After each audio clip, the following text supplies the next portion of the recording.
what would be your response or your rebuttal to that? Or do you think there is a rebuttal to that?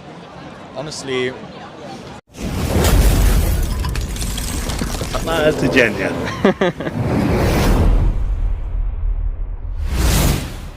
The Quranly app. Subscription cheaper than Netflix, encouraging Quran reading, modern, engaging and fun. Download it today. The argument I made, I'm an atheist, but at the same, everything I said, how you're not exactly like sure, because there's no proof. That's what I believe of God, but you know, everything I said is basically my belief, because there is a part of me on the back of my brain that like God, maybe he is real, you know, maybe he is, maybe everything they say is real. And what is it about your personality or just about you that doesn't entertain that back of the head thought? On one side, like I need proof to believe in something, but on the other side, I'm like, but what if everything they're saying is true? Like really? But when you say proof, what would be enough proof for you to believe in a God? like Maybe- Seeing it. But think about it. Would this world be a test if God came down and said, "Yo, I'm a God. Worship me," and then yeah, I'm off now. Everybody would be a believer. You wouldn't necessarily say that this world is a test. let's say like Allah created everyone.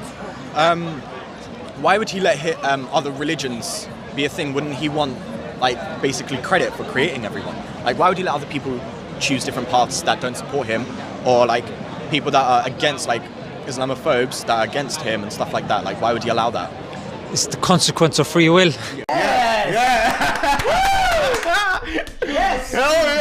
If he's given us free will, then he's not going to control us. He's going to put certain things in place that can help us reach the answer, but he's not going to necessarily and force us to the answer, because then people are going to say, oh, why am I like this? Why am I like that? But we have our own choice. Just like you guys chose to stand here, engage with us, whilst other people probably wouldn't. They'd walk past, but we can't force them, you know what I'm saying? So it comes down to choice in the end.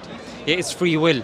You choose to do whatever you want. So then whatever your fate is, you can't complain afterwards. That's pretty much it. What would be your response or your rebuttal to that? Or do you think there is a rebuttal to that? Honestly, Do you see? So it's just Yeah. stuff like this, that if we engage on that kind of human level, you'd be like, okay, that makes sense. Yeah. So that can't be the reason why I disbelieve in a God. Then why do I disbelieve in a God?